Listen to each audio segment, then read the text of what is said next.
وما تفرق الذين أوتوا الكتاب إلا من بعد ما جاءتهم البينة وما أمروا إلا ليعبدوا الله مخلصين له الدين حنفاء ويقيموا الصلاة ويؤتوا الزكاة وذلك دين القيمة إن الذين كفروا من أهل الكتاب والمشركين في نار جهنم خالدين فيها أولئك هم شر البرية إن الذين آمنوا وعملوا الصالحات أولئك هم خير البرية جزاؤهم عند ربهم جنات عدن تجري من تحتها الأنهار خالدين فيها أبدا رضي الله عنهم ورضوا عنه ذلك لمن خشي ربه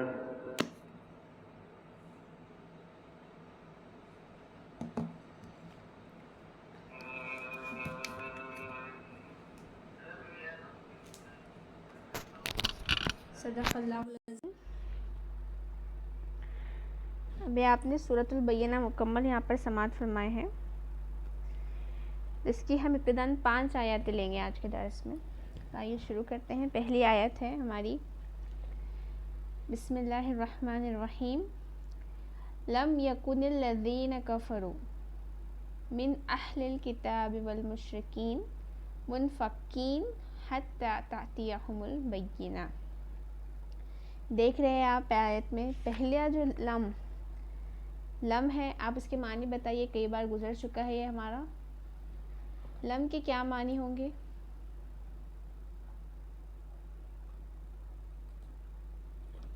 جی نہیں کے معنی میں استعمال کیا جاتا ہے۔ لم نفی کے معنی میں استعمال کیا جاتا ہے۔ اس کے بعد ہے یکن، ہم سنتے ہیں کانا، کن، یکون، ہونے کے میننگ میں اس کا استعمال کیا جاتا ہے۔ یا پھر جب کسی بھی فعل کو یا کسی بھی چیز کو ماضی میں بتانا ہو تو اس کے لیے ہم کانا، کن، یکن یہ الفاظ استعمال کرتے ہیں۔ تھے کے میننگ میں، ہو جانے کے میننگ میں، ہونے کے میننگ میں استعمال کیا جاتا ہے۔ تو یہاں پہ ہے لم یکن، نہیں تھے، نہیں ہوئے۔ یہاں پر دیکھ رہے ہیں آپ، اس کے بعد الذین، بتائیے کہ یہاں پر کیا استعمال ہوا ہے؟ الذین،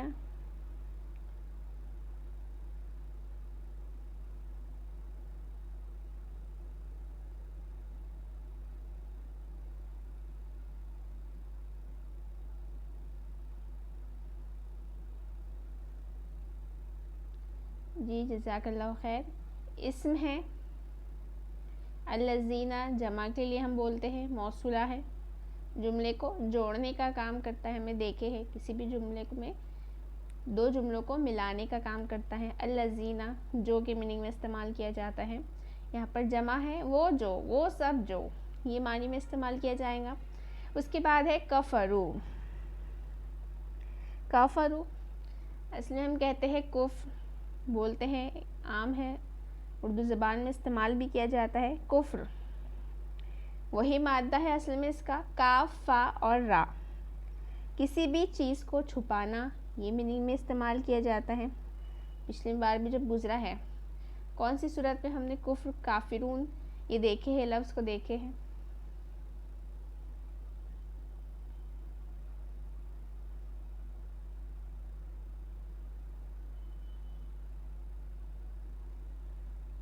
جی جزاک اللہ، سورۃ الکافرون میں ہم نے کفر یہ معنی، اس لفظ کے معنی کو اچھے سے دیکھا ہے۔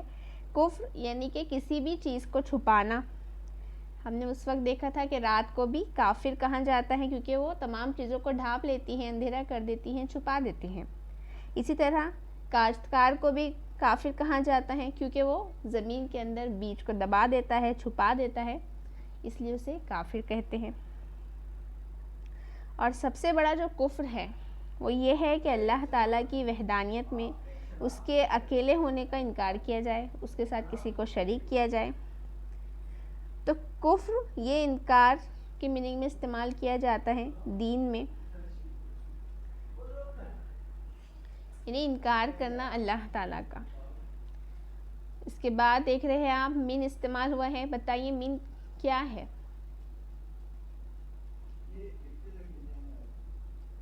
جی حرف ہے، جزاک اللہ خیر۔ اس کے بعد والے حرف پہ آپ کون سی تبدیلی دیکھ رہے ہیں من کی وجہ سے؟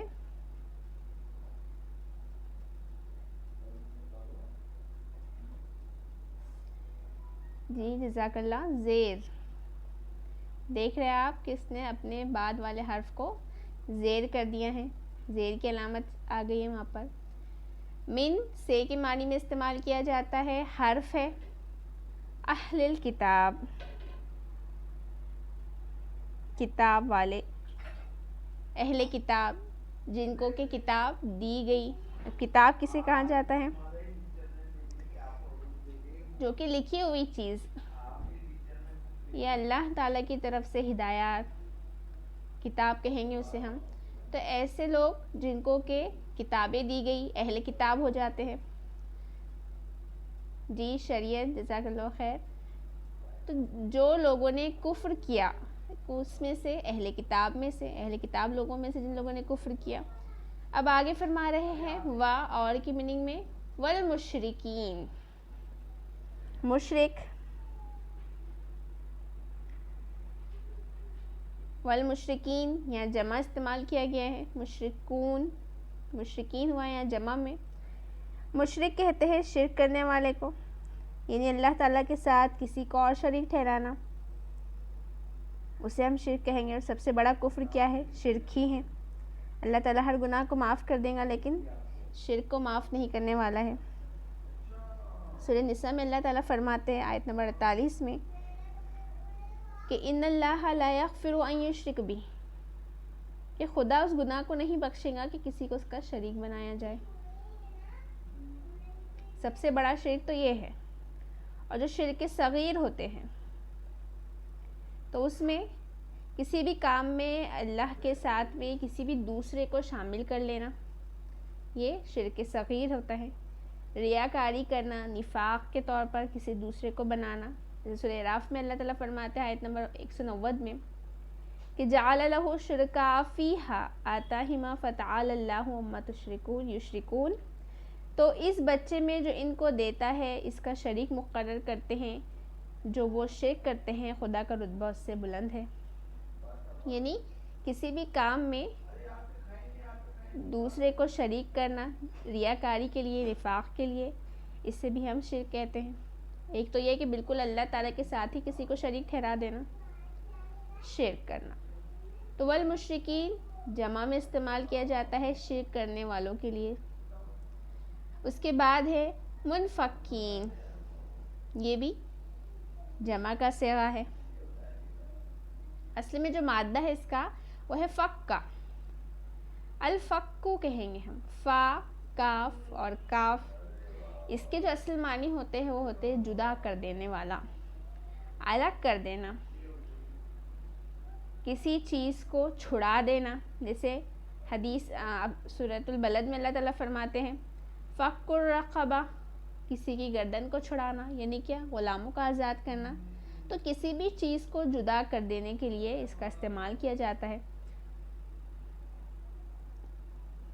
اس میں کسی غلام کو آزاد کرا دینا، جیسے فک الرقبہ اللہ تعالیٰ نے فرمایا وہاں پر گردن چھڑا دینے کا میننگ ہے، تو یہ کسی بھی غلام کو آزاد کر دینا وہاں مراد لیا جاتا ہے۔ بعض کہتے ہیں کہ عمل صالح کے ذریعے سے انسان جو ہے تو اپنے آپ کو عذاب الہی سے آزاد کراتا ہے، اس سے یہ مراد لیا جاتا ہے۔ تو مختصراً یہ کہ فک، الفک مینس جدا کر دینا، الگ کر دینا، یہ معنی میں استعمال کیا جاتا ہے۔ اب یہاں پر اللہ تعالیٰ فرما رہے ہیں منفکین، تو اس کے معنی یہ ہے کہ ان لوگوں میں نبی آنے تک کوئی اختلاف نہیں تھا، سب گمراہی پہ متفق تھے، سب ایک دوسرے کی جیسے ہی کر رہے تھے، بت پرستی ہی کر رہے تھے، سب اس پر متفق تھے کہ تم اپنی اپنی راہوں پر چلو، سب ٹھیک ہے۔ لیکن جب نبی آیا تو سب کیا ہو گئے؟ متفق ہو گئے، جدا ہو گئے، اس کے پیچھے پڑ گئے۔ سورہ بقرہ میں اللہ تعالیٰ فرماتے ہیں پہلے تو سب کا مذہب ایک تھا، وہ برابر ایسا کرتا رہا، یعنی نبی آنے سے پہلے سب کیا تھے؟ شرک پر متفق تھے، اسی پر ڈھال بنے تھے، اسی کو مانتے تھے۔ لیکن جب نبی آیا تو پھر متفرق ہو گئے، اس کے پیچھے پڑ گئے، باز آنے والے نہیں ہیں وہ لوگ۔ تو منفقین اس معنی میں یہاں پر استعمال کیا گیا ہے، منفقین جمع میں، اصل میں ہے الفقو۔ اب اس کے بعد میں دیکھ رہے ہیں ہم حتی۔ آپ بتا سکتے ہیں کہ حتی یہاں پر کیا ہے؟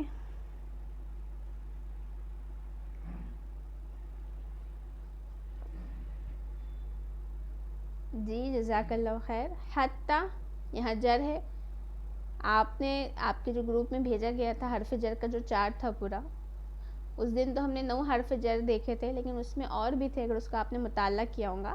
حتی اس میں سے ایک ہے، یہاں تک کہ اس طرح کے معنی آتے ہیں۔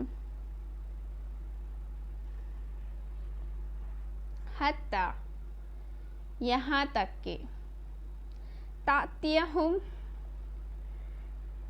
آتا ہم نے دیکھے ہے، پہلے بھی گزرا ہے، یہ کسی چیز کا سہولت کے ساتھ آ جانا، اس کو کہیں گے ہم آتا۔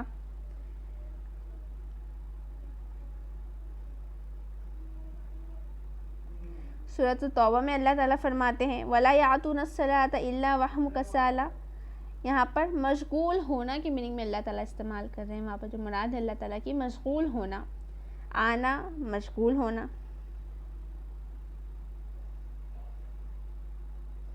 اس کے بعد میں ہے البینہ۔ بینہ اصل میں ہے با یا اور نون، اس کا جو مادہ ہے روٹ ورڈ ہے، اس سے بنا ہے۔ اس کے معنی ہوتے ہیں واضح دلیل، دلالت، دلیل کے معنی میں استعمال کیا جاتا ہے کہ جس کے بعد کوئی بھی شک و شبے کی گنجائش نہ باقی رہے، کھلی کھول کر رکھ دینے والی دلیل، یہ معنی لیے جائیں گے۔ تو مکمل جو اس کا ترجمہ ہوگا کہ جن لوگوں نے کفر کیا، اہل کتاب میں سے، مشرکوں میں سے، باز آنے والے نہ تھے یہاں تک کہ ان کے پاس کھلی دلیل آئے۔ ٹھیک ہے، اب دوسری آیت پر آتے ہیں ہم۔ رسول، دیکھ رہے ہیں آپ، بتائیے یہاں پر کیا استعمال ہوا ہے رسول، اور اس کا ترجمہ کیا کریں گے آپ؟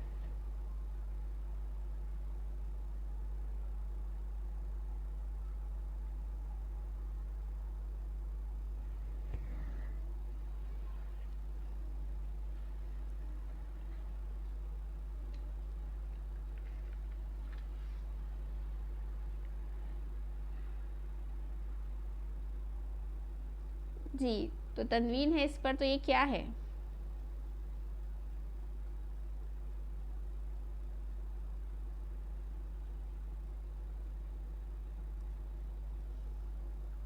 اسم ہے، اسم کی کون سی قسم میں ہے؟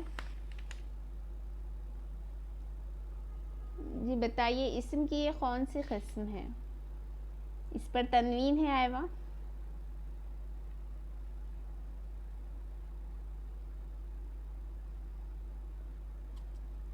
رسول اسم کی اصل میں نکرہ کی قسم ہے، جانتے ہم، اس پہ تنوین آیا ہے، نکرہ میں ہم نے دیکھے ہے کہ تنوین آتا ہے۔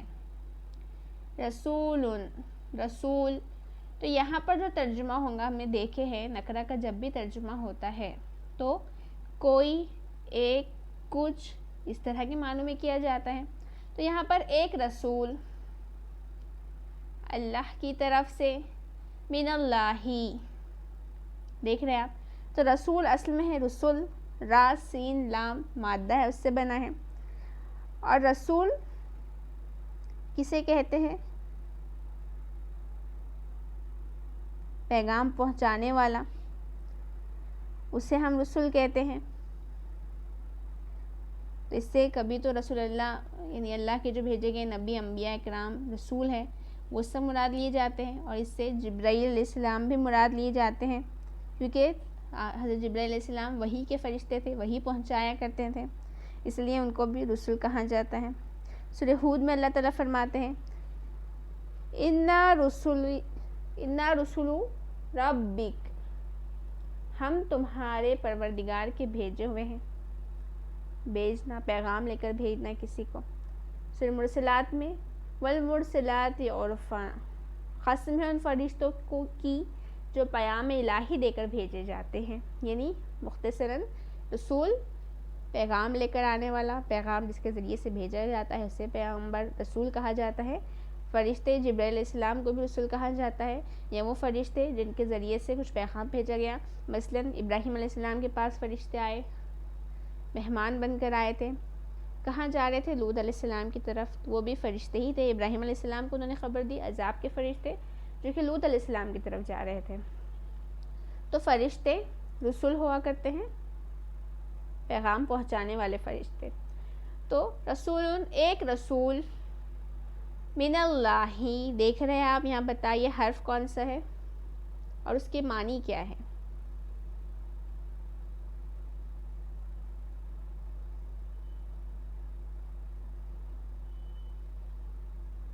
جی جزاک اللہ خیر۔ من، سے، اس معنی میں۔ جی جزاک اللہ خیر۔ تو یہاں پر اللہ کی جانب سے، اللہ کی طرف سے یہ ترجمہ کیا جاتا ہے۔ یتلو، آگے ہم دیکھ رہے ہیں یتلو، اردو زبان میں ہم کیا کرتے ہیں؟ یتلو، اس سے ملتا جلتا لفظ استعمال کرتے ہیں، اگر آپ کے ذہن میں ہو تو آپ بتائیے۔ یتلو، جی تلاوت کرنا، پڑھنا۔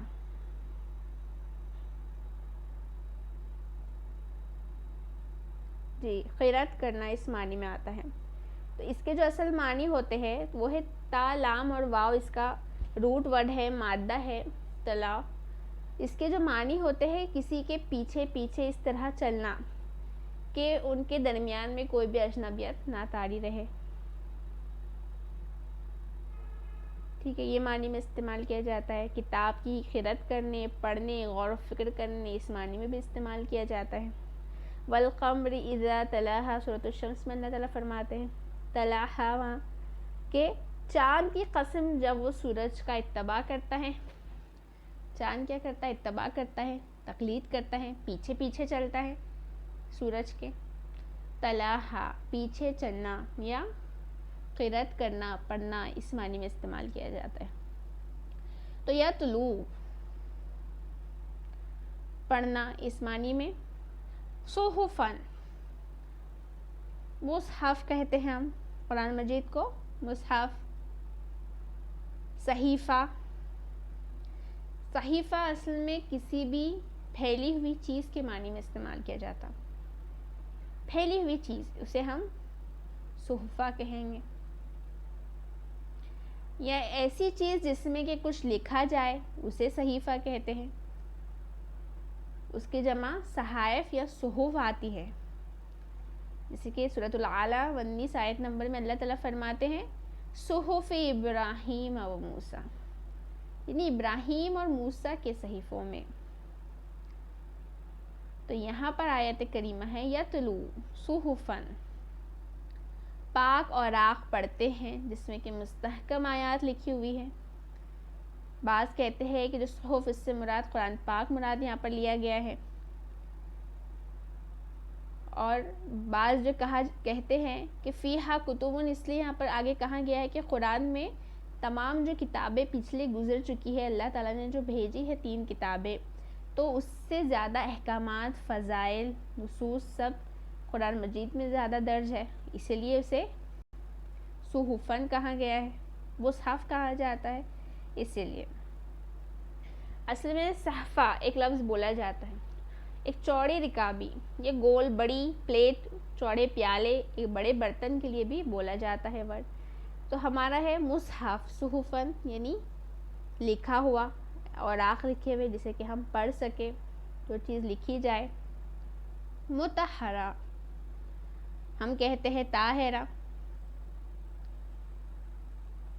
پاکی اس معنی میں استعمال کیا جاتا ہے. طہارت دو قسم کی ہوتی ہے، ایک تو جسمانی ہوتی ہے، دوسری قلبی ہوتی ہے. تو جہاں پر بھی اللہ تعالیٰ نے قرآن مجید میں طہارت کا ذکر کیا ہے تو اس سے مراد دونوں بھی طہارت آئی ہیں. مثلا جسمانی بھی صاف صفائی اور قلبی بھی صاف صفائی.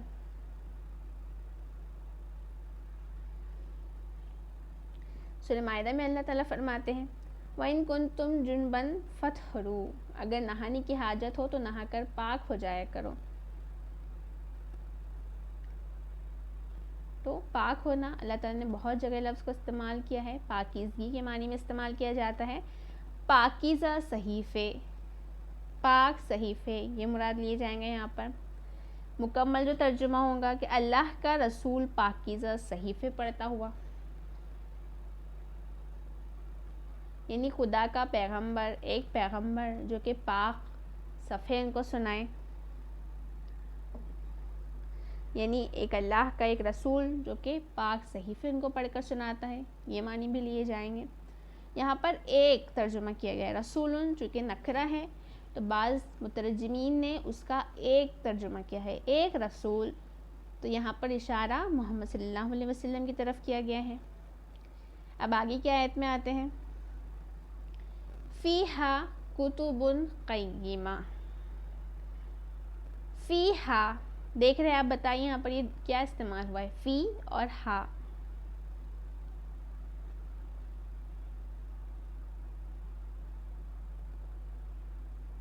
جی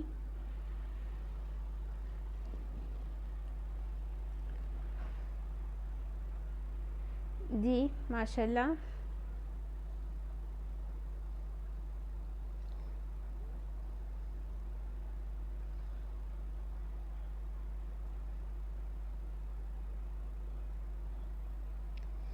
فی یہ حرف ہے، حرف جر ہے، اس کے ساتھ میں ہا ضمیر متصل ہوئی ہے. فی ہا اسم ہے ضمیر متصل، اس میں بتائیے کس میں، فی ہا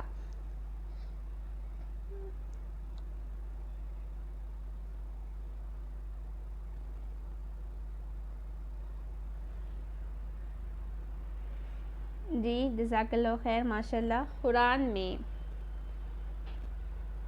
فیہا اس میں، کتب جی جزاک اللہ خیر. آگے کا ہمارا کلمہ ہے کتب.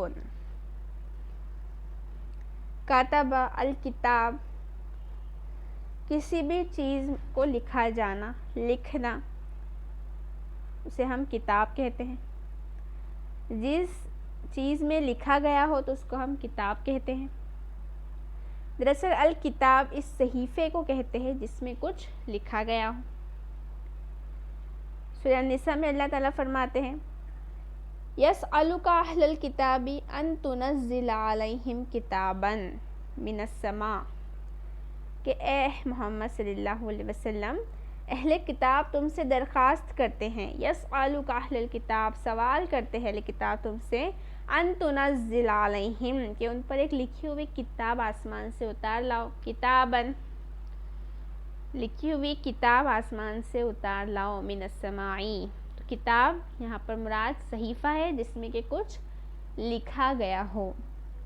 کتب قیمہ، قیم صحیح. سورۃ الانعام میں اللہ تعالیٰ فرماتے ہیں دینا قیمہ، صحیح دین اس معنی میں، ثابت، ثابت قدم جس کو ہم کہتے ہیں، یہ بھی معنی یہاں پر لیے جاتے ہیں. سورہ یوسف میں اللہ تعالیٰ فرماتے ہیں ذالک دین القیم، یہی دین کا سیدھا راستہ ہے. سورہ کہف میں فرماتے ہیں وَلَمْ يَجْعَلْ لَهُ عِوَجًا قَیِّمًا، اور اس میں کسی طرح کی کجی پیچیدگی نہ رکھی بلکہ سیدھی اتاری. اس کے علاوہ سورہ بینہ میں وَذَلِكَ دِینٌ قَیِّمًا، سورہ بینہ میں اللہ تعالیٰ نے فرمایا کہ یہی سچا دین ہے.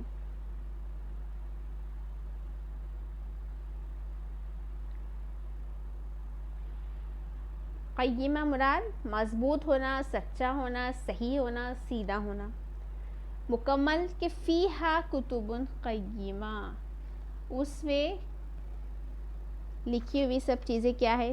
صحیح ہے، سیدھی ہے، راست رو ہے، درست تحریریں ہیں، یہ معنی لیے جائیں گے. اس کے بعد والی آیت پہ آتے ہیں. وما تفرقا، و اور ما نہیں کی میننگ میں، اور نہیں، تفرقا فرق، فرقے ہونا، الگ الگ ہونا، یہ معنی میں استعمال کیا جاتا ہے.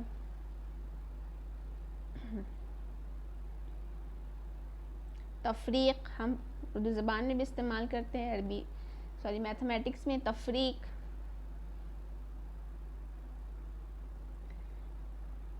سورہ بقرہ میں اللہ تعالیٰ فرماتے ہیں یفرقون بہ بین المرء وزوجہ، جس سے میاں بیوی میں جدائی ڈال دے.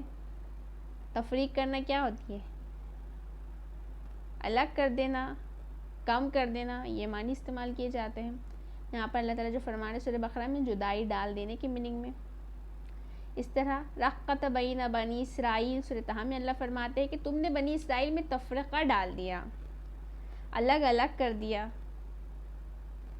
لا نفرق بین احد من رسولی، سورہ بقرہ میں کہ ہم اس کے پیغمبروں میں سے کسی میں بھی فرق نہیں کرتے. فرق کرنا، تفریق دراصل کہتے ہیں اس سے ہی. وما تفرقا، اور نہ فرقہ فرقہ ہوئے، الگ الگ ہوئے. الذین، واپس سے جمع میں جو، وہ جو، اوتوا الکتاب، اوتو دی گئی تھی، جن کو کہ کتاب دیا گیا تھا.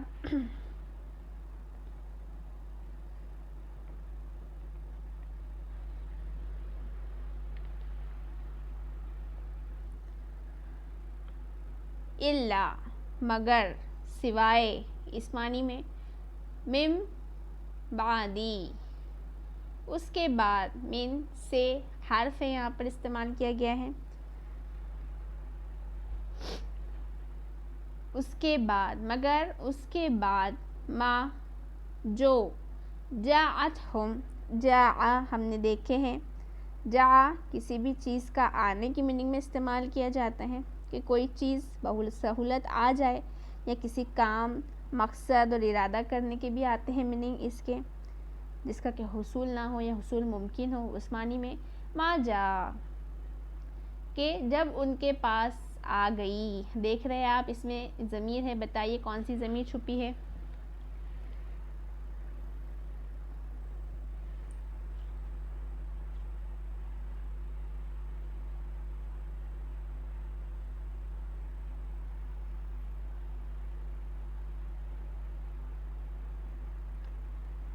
جی جزاک اللہ خیر. ہم کی ضمیر ہے، ہم جمع میں ہے. ما جاءتہم، جب ان کے پاس آئی. البینہ، کھلی ہوئی دلیل، کھلی نشانیاں. مکمل ترجمہ، اور اہل کتاب فرقہ فرقہ نہ ہوئے مگر اس کے بعد کہ ان کے پاس آ گئی کھلی دلیل. نیکسٹ آیت پہ آتے ہیں ہم، 5ویں آیت. وما، اور نہیں. امرو، امر ہم کہتے ہیں حکم کے معنی میں آتا ہے، کسی بھی حالت کے لیے بولا جاتا ہے امر. امور یہ معنی آتے ہیں، مطلب کہ حکم دینا. وما، اور نہیں. امرو، انہیں حکم دیا گیا، ان سب کو حکم دیا گیا. الا، مگر، سوائے اس کے کہ لیعبدو، لام دیکھ رہے ہیں یہاں پر تاکید کے لیے ہے کہ وہ صرف اللہ کی عبادت کرے. لیعبدو، وہ سب عبادت کرے اللہ، اللہ کی. مخلصین، خالص، خالص کہتے ہم، استعمال کرتے اپنی زبان میں. خالص ایسی چیز جس میں کہ کسی بھی شے کی، کسی بھی چیز کی آمیزش نہ ہو، ملاوٹ نہ ہو، گلاوٹ نہ ہو، اسے ہم خالص کہیں گے.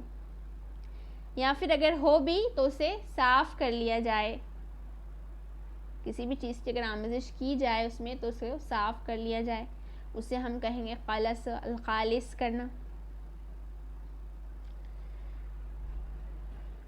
ایک جو اس کے معنی ہوتے ہیں وہ دوسروں سے الگ ہونا، دوسروں کے مقابل میں الگ ہونا ایک دم، اس کے لیے بھی استعمال کیا جاتا ہے۔ سورہ بقرہ میں اللہ تعالیٰ فرماتے ہیں نحن لہ مخلصون، اور ہم خالص اس کی عبادت کرنے والے ہیں، مخلص ہے اس کی عبادت کے لیے۔ انہ من عبادنا المخلصین، سورہ یوسف میں کہ بے شک وہ ہمارے خالص بندوں میں سے تھے۔ مخلصین یعنی خاص، جس پر توجہ حاصل ہو، خاص ہوتے ہیں، کہ وہ عبادت کرے اللہ کی مخلصینہ، خالص کرتے ہوئے، کسی بھی ملاوٹ سے پرے، پاک ہو کر، لہو اس کے لیے،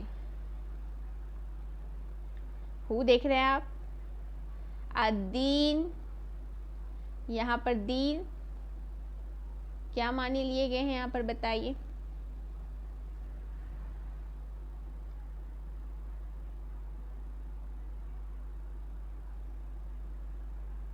جی دین اسلام لیے گئے یہاں پر معنی، جزاک اللہ خیر، کہ اپنے دین کو بالکل خالص کر کے اللہ تعالیٰ کی عبادت کرے، صرف ان کو یہی حکم دیا گیا ہے۔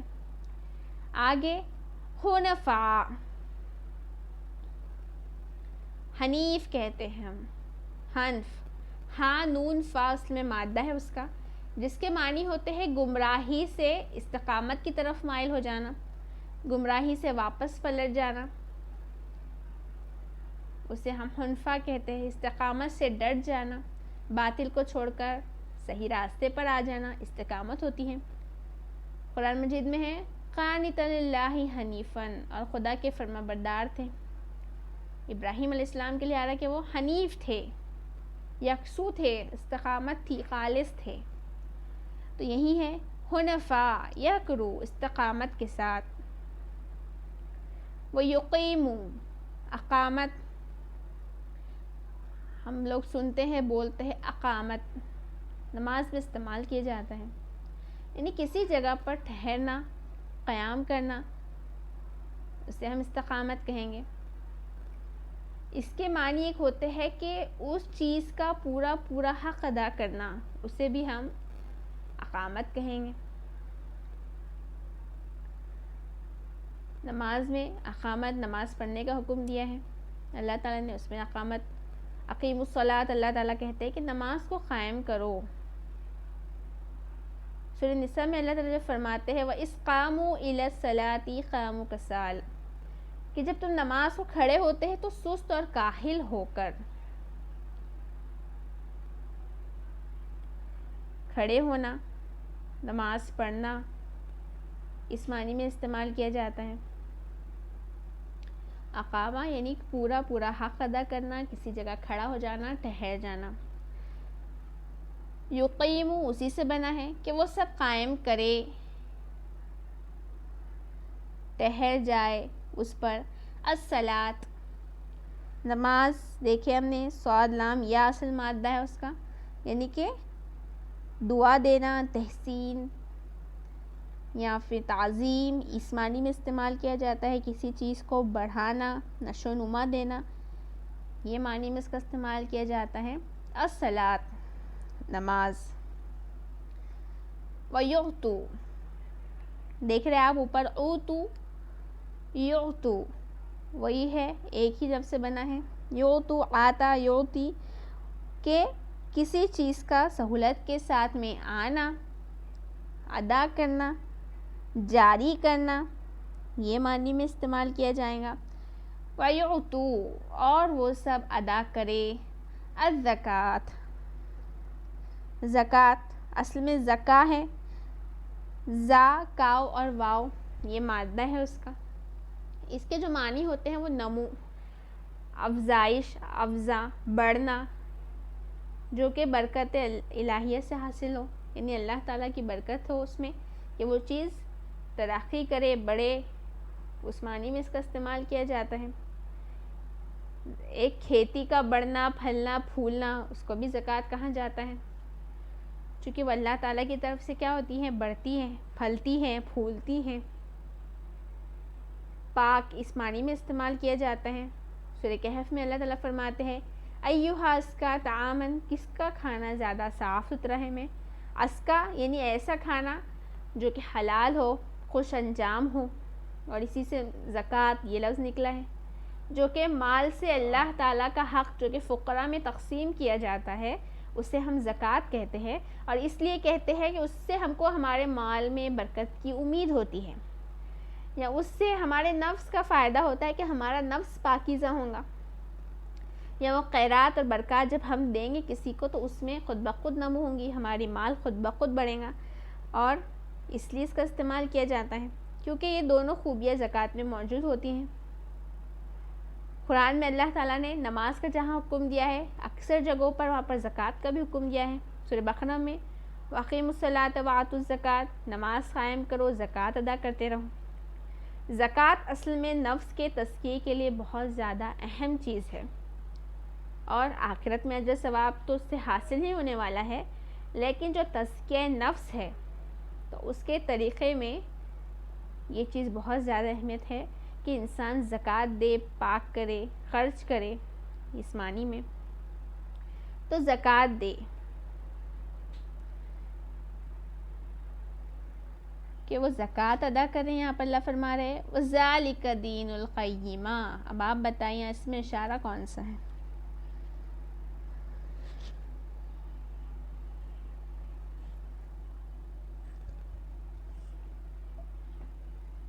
جی جزاک اللہ خیر، اس میں اشارہ ہے، بعید ہے، ذالک وہ اس معنی میں استعمال کیا جاتا ہے۔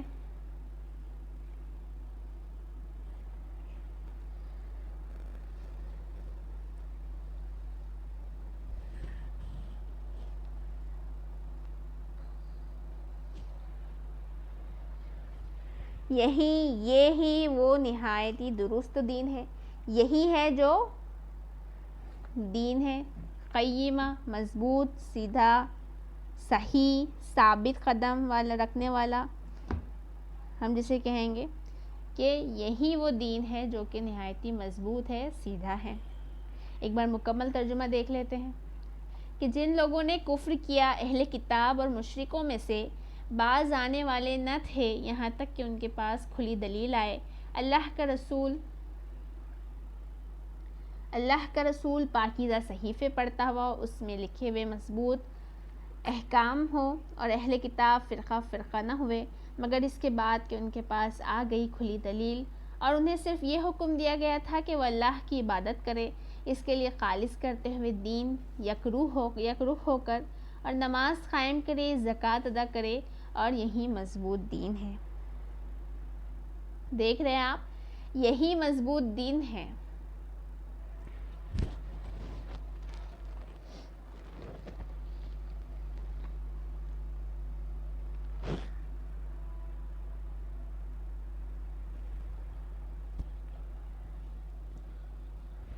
پہلی یہ جو صورت ہے سورۃ البینہ مکمل 8 آیتوں پر مشتمل ہے، 8 آیتیں ہیں اس میں، جس میں کہ آج ہم نے 5 آیتیں لی ہے، چونکہ یہ وسیع ہے، تھوڑی صورت بڑی ہے، تو اس کی جو پہلی آیت میں ہم نے البینہ پڑھے، تاتیہم البینہ، تو اسی سے اس سورت کا نام ماخوذ ہے، اور اس کے مکی اور مدنی ہونے میں بہت زیادہ اختلاف ہے، بعض کہتے ہیں کہ یہ مکی ہے، بعض مفسرین کہتے ہیں کہ مدنی ہے، اس کے علاوہ حضرت عائشہ اسے مکی قرار دیتی ہیں کہ یہ مکی ہے، تو بہت ساری اس میں اختلافات ہیں، لیکن جو قرآن میں لکھا گیا ہے کہ یہ سورۃ البینہ مدنیہ، کہ یہ مدنی صورت ہے۔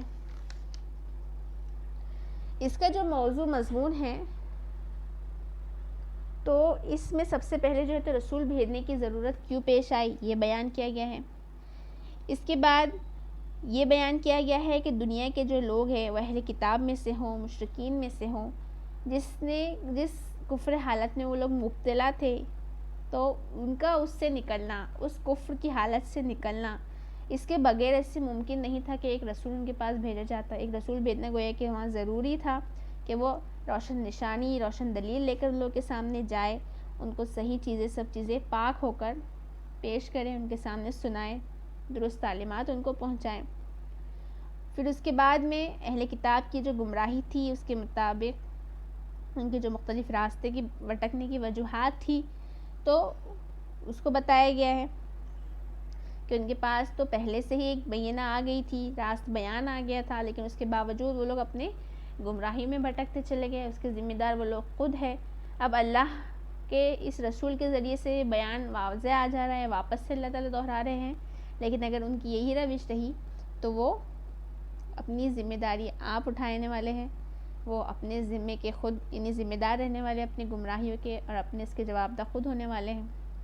یہاں پر اللہ نے ان پر حجت تمام کر دی ہے نبی کریم صلی اللہ علیہ وسلم کو بھیج کر. اب اس کی جو پہلی آیت ہے کہ اہل کتاب اور مشرکین میں سے جو لوگ کافر تھے وہ اپنے کفر سے باز آنے والے نہ تھے یہاں تک کہ ان کے پاس روشن نشانیاں آ جائیں. اہل کتاب اور مشرکین، حالانکہ اہل کتاب اور مشرکین دونوں بھی کیا کر رہے تھے؟ کفر کر رہے تھے. تو دونوں کو اللہ تعالیٰ نے ایک نام سے یہاں پر یاد نہیں کیا ہے، الگ الگ ناموں سے یہاں پر یاد کیا ہے. اہل کتاب سے مراد وہ لوگ ہیں جن کے پاس کے پہلے انبیاء کی لائی ہوئی کتابوں میں سے کوئی کتاب کا صحیفہ تحریف شدہ شکل ہی کیوں نہ ہو موجود تھی، اور وہ اسے مانتے تھے کہ اللہ کا کلام ہے، اللہ تعالیٰ نے اسے نازل کیا ہے. اور مشرکین سے مراد وہ لوگ ہیں جو کسی نبی کے ماننے والے نہ تھے.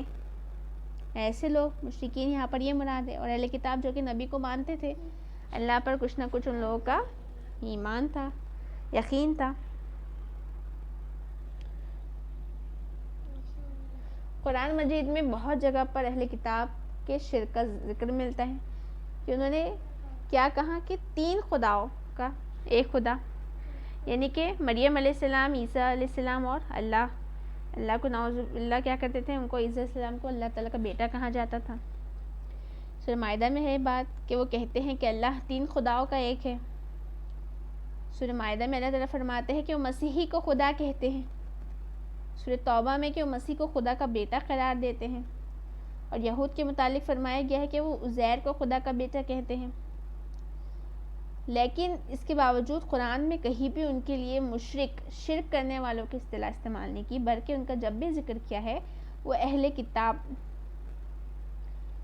یا الذین اوتوا الکتاب، جن کو کتاب دی گئی تھی، اس طرح ان کا ذکر کیا گیا ہے. شرک، مشرک کہہ کر کبھی ان کا ذکر نہیں کیا ہے. یا پھر یہود، نصارہ، اس نام سے اللہ تعالیٰ نے ان کا ذکر کیا ہے. چونکہ وہ تو اصل دین کو مانتے تھے کہ اللہ کا دین ہے، توحید کو مانتے تھے، لیکن پھر شرک کرتے تھے، اس لیے یہاں پر ان کو شرک، مشرک کہہ کر یہاں مخاطب نہیں کیا گیا ہے. شریعت کے احکام میں ہے کہ اہل کتاب جو ہوتے ہیں تو ان کا ذبیحہ جو ہوتا ہے تو وہ بھی مسلمانوں کے لیے حلال ہے کہ مسلمان اسے کھا سکتے ہیں. اہل کتاب کا ذبیحہ جس کو کہ وہ اللہ کا نام لے کر حلال کرے، کاٹے، ذبح کرے، تو اس سے مسلمان فائدہ اٹھا سکتا ہے، کھا سکتا ہے، مسلمانوں کے لیے حلال ہے. اور اس کے علاوہ مسلمانوں کو اہل کتاب کی عورتوں سے بھی شادی کی اجازت دی گئی ہے، نکاح کی اجازت دی گئی ہے. مشرک اور کفار کے ساتھ یہ شرط کے ساتھ کہ وہ پہلے اسلام لے آئے، جب ان سے نکاح کر سکتے ہیں، نہیں تو ایک لونڈی اور ایک باندی اس سے زیادہ اچھی ہے کہ تم اس سے نکاح کرو. لیکن اہل کتاب کے ساتھ جو معاملہ ہے تو ان کی عورتوں سے نکاح جائز ہے، ان کے دین پر قائم رہتے ہوئے بھی، کہ وہ لوگ ان کے دین پر رہے اور ان سے ہم نکاح کر لیں، مسلم مرد ان سے نکاح کرے، یہ حلال کیا گیا ہے. مشرک ایسا نہیں ہے کہ ہم کسی مشرک اور کسی کافر لڑکی سے ایک مسلمان شادی کرے اور وہ اپنے دین پر قائم ہو، یہ بات حرام کی گئی ہے، بالکل منع کی گئی ہے اسلام میں. صرف اہل کتاب جو لوگ ہیں ان کے اس میں یہ چیز حلال ہے کہ ان کی عورتوں سے ہم نکاح کر سکتے ہیں مسلمان مرد. تو یہاں پر اہل کتاب اور مشرکین 2 لوگوں کو بتایا گیا ہے. ان میں سے جو لوگ کافر تھے، کافر ہم کہتے ہیں کہ اللہ کو نہ ماننے والا. اب یہاں پر ان کے کفر کی جو شکلیں تھی دونوں کی الگ الگ تھی، مشرکوں کی بھی اور اہل کتاب کی بھی. کوئی اللہ کو مانتا تھا لیکن اسے واحد معبود نہیں مانتا تھا، بلکہ اس کی ذات میں، اس کی صفات میں کسی نہ کسی طرح کسی کو شریک ٹھہراتا تھا، ان کی بھی عبادت کیا کرتا تھا. اور کوئی اللہ کی وحدانیت مانتا تھا، لیکن اس کے باوجود کسی تو بھی طرح کا چھوٹا سا شرک کیا کرتا تھا. کوئی خدا کو مانتا تھا مگر اس کے نبیوں کو نہیں مانتا تھا. کوئی ایک نبی کو مانتا تھا، تمام نبیوں کو جھٹلا دیتا تھا. کوئی وحی کو مانتا تھا تو کوئی نبی کو نہیں مانتا تھا. کوئی آخرت کا منکر تھا. تو غرض کے مختلف قسم کی یہ کفر میں تھے، لوگ مبتلا تھے الگ الگ کفر میں. تو یہاں پر جو فرمایا کہ اہل کتاب اور مشرکین میں سے جو لوگ کافر تھے، اس کا مطلب یہ نہیں ہے کہ ان میں سے کچھ لوگ کفر مبتلا نہ تھے، بلکہ مطلب یہ ہے کہ کفر مبتلا ہونے والے دو گروہ تھے، ایک اہل کتاب تھے اور دوسرے مشرکین تھے. یہاں پر اس طرح فرمایا گیا ہے ان دونوں میں سے جو لوگ کفر کرنے والے تھے، بعض آنے والے نہ تھے، منفقین، بعض آنے والا نہیں تھے یہاں تک کہ ان کے پاس دلیل روشن آ جائے. یعنی ان کی کفر کی حالت میں سے نکلنا اس صورت میں ممکن تھا کہ ان کے پاس ایک روشن دلیل آ جاتی، ایک روشن نشانی آ جاتی کہ اس سے ان کو کفر کی صورت، ہر صورت کا غلط اندازہ ہو جاتا اور راہ راست کو پا لیتے، ان کے سامنے اچھائی سے بیان کر دی جاتی. تو اللہ تعالیٰ یہاں پر یہ فرما رہے ہیں، اس کا مطلب یہ نہیں ہے کہ ان کے پاس جب دلیل آ جاتی، کوئی نشانی آ جاتی تو وہ اپنے کفر سے باز آ جانے والے تھے، بلکہ اس دلیل کی غیر موجودگی میں تو ان کا اس حالت سے نکلنا ممکن نہ تھا. اگر وہ دلیل آ جاتی تو یہ اپنے شرک سے باز آنے والے نہ تھے، لیکن جب آ بھی گئی تو ان لوگوں نے اس کے ساتھ کیا معاملہ کیا.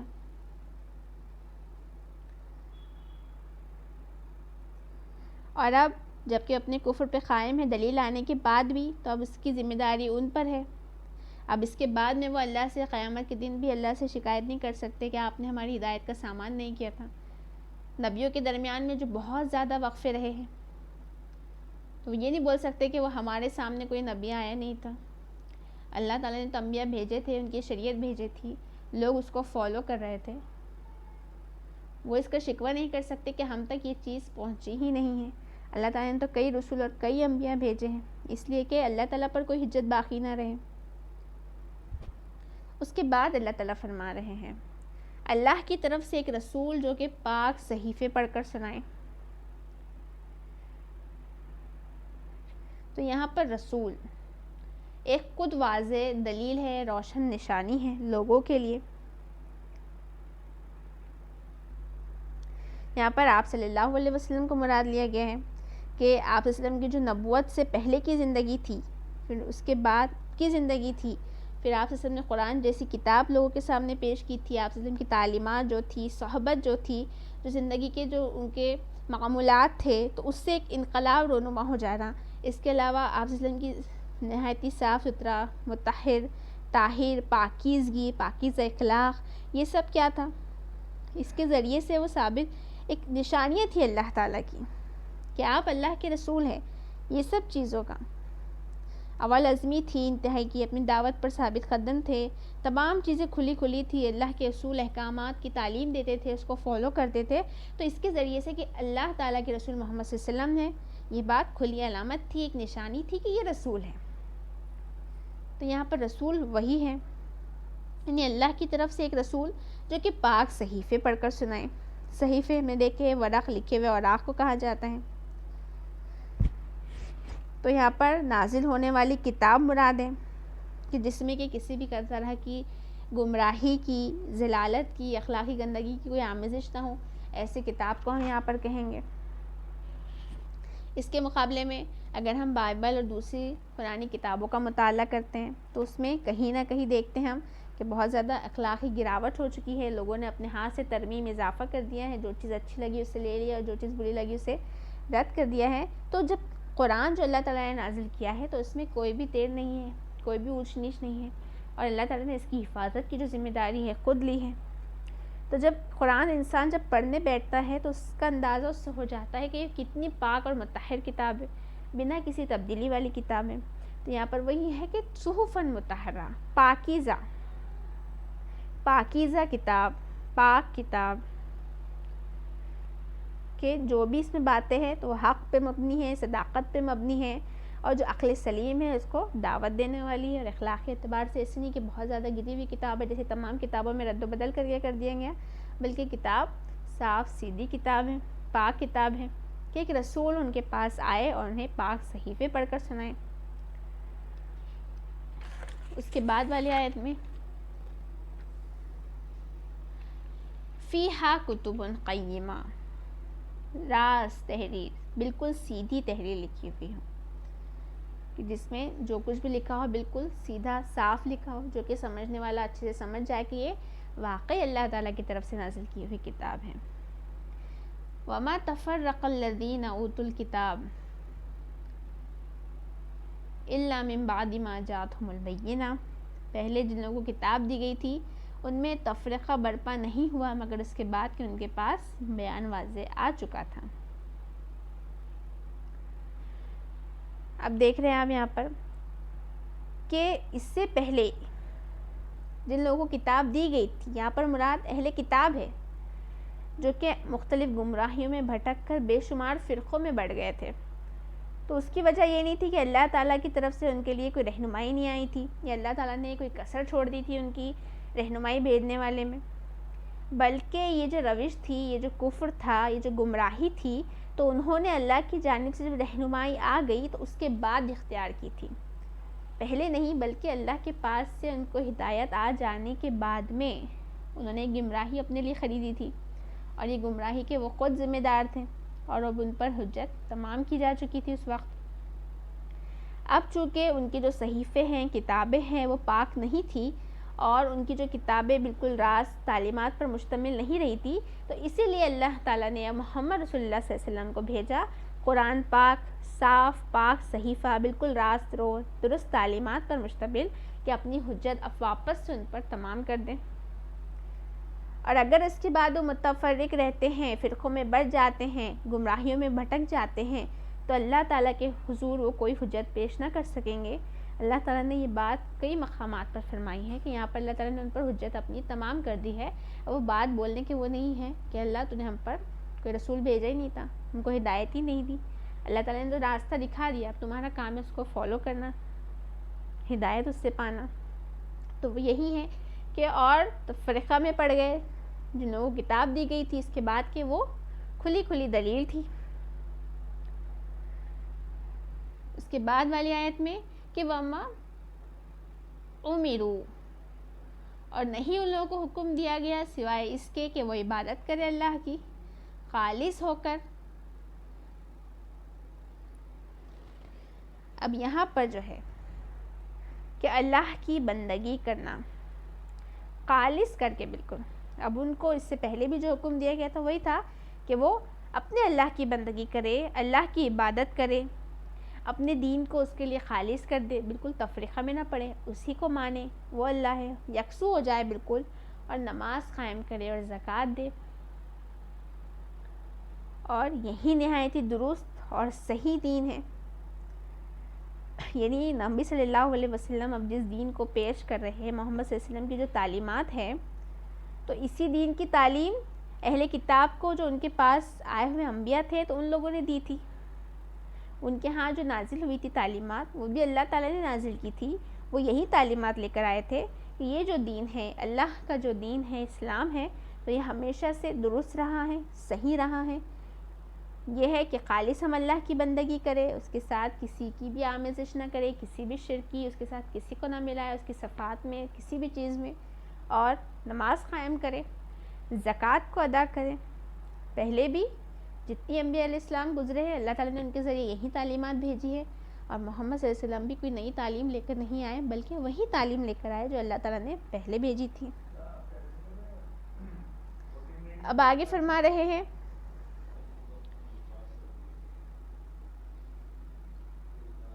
حنفاء یقیموا الصلاۃ ویؤتوا الزکاۃ وذلک دین القیمہ، یکسو ہو کر، یہی دین درست ہے، صحیح ہے اس معنی میں تو یہ جو مکمل جو ہے تو 8 آیتوں پر مشتمل صورت ہے، لیکن چونکہ یہ بڑی ہے اور وقت ہمارے پاس اتنا نہیں ہے، اس لیے ہم نے ابتدا کی 5 آیتیں آج کے درس میں لی ہیں جو کہ مکمل ہوئی۔ یہاں پر خلاصہ کلام یہی ہے کہ اللہ تعالیٰ نے یہاں پر اہل کتاب اور جو کافر تھے تو ان کے شرک کو بتایا ہے کہ وہ سب آ جانے کے باوجود اپنے شرک میں مبتلا تھے، تفریقوں میں بڑھ چکے تھے، اللہ تعالیٰ نے ان پر حجت تمام کر دی تھی۔ اب یہ رسول وہ اس طرح ماننے والے نہ تھا کہ جب تک کہ کوئی رسول ان کے پاس آ جاتا، اب یہ رسول ہم نے ان کے پاس بھیجا ہے کہ ان کو پڑھ کر سنائیں، اپنی نشانیاں آیات ان کے ذریعے بھیجی ہیں تاکہ وہ نماز قائم کرے، زکوٰۃ دینے والے بنے، مخلص کر دے، خالص کر دے اپنی عبادتوں کو اللہ تعالیٰ کے لیے۔ یہی چیزیں یہاں بیان کی گئی ہیں۔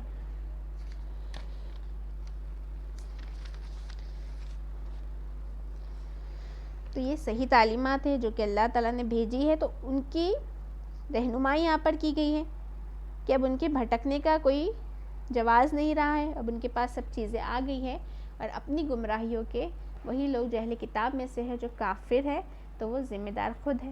یہاں پر یہ صورت مکمل ہوئی ہے۔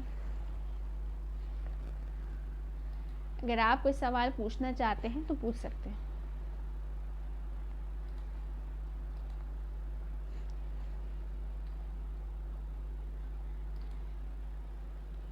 یہ مجھے ذالک ہے نا، تو یہ ترجمہ ہوگا اس کا۔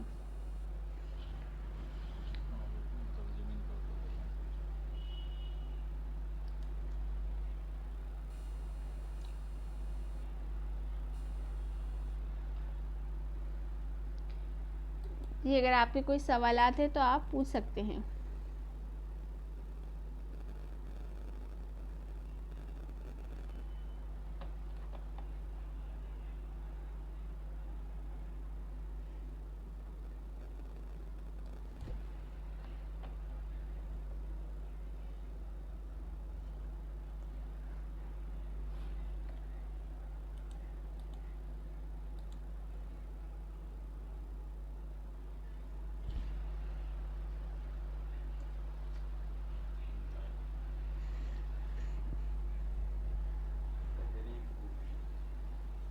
پہلے کا جو سوال ہے کہ ذالکہ کی میننگ، ذالکہ کی جو اصل میننگ ہے وہ وہی ہوتے ہیں، وہ وعید کے لیے جو اشارہ کیا گیا ہے، مترجمین اپنے الگ الگ ترجمے کرتے ہیں، وہ یہ اس طرح کے اس کے جو معنی ہے اصل میں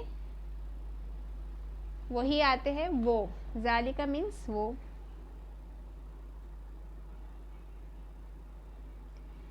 اہل کتاب میں نہیں آئیں گے اصل میں، آج کے جو موجودہ جو ہے یہودی وغیرہ، چونکہ اب ان کے پاس میں اللہ تعالیٰ کا کلام محمد صلی اللہ علیہ وسلم کے ذریعے لا دیا گیا ہے نا۔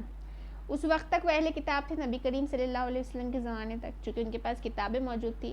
اب آپ صلی اللہ علیہ وسلم کو تمام لوگوں کے لیے نبی بنایا گیا ہے۔ اب جو اللہ تعالیٰ نے شریعت دی ہے وہ شریعت اسلام ہے، شریعت محمدی ہے۔ تو آج کے جو یہودی ہیں ان لوگوں کو ہم اہل کتاب نہیں کہیں گے، اس میں تحریف ہو چکی ہے، بدل گئی ہے سب چیزیں۔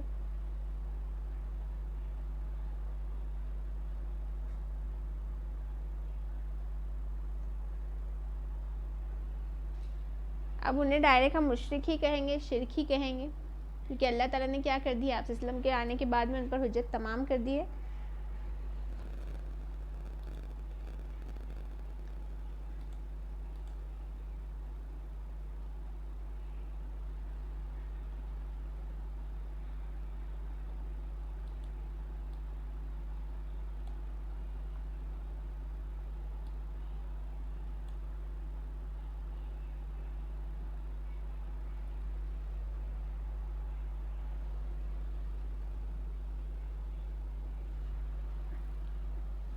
اگر آپ کے کوئی اور سوالات ہو تو آپ پوچھ سکتے ہیں۔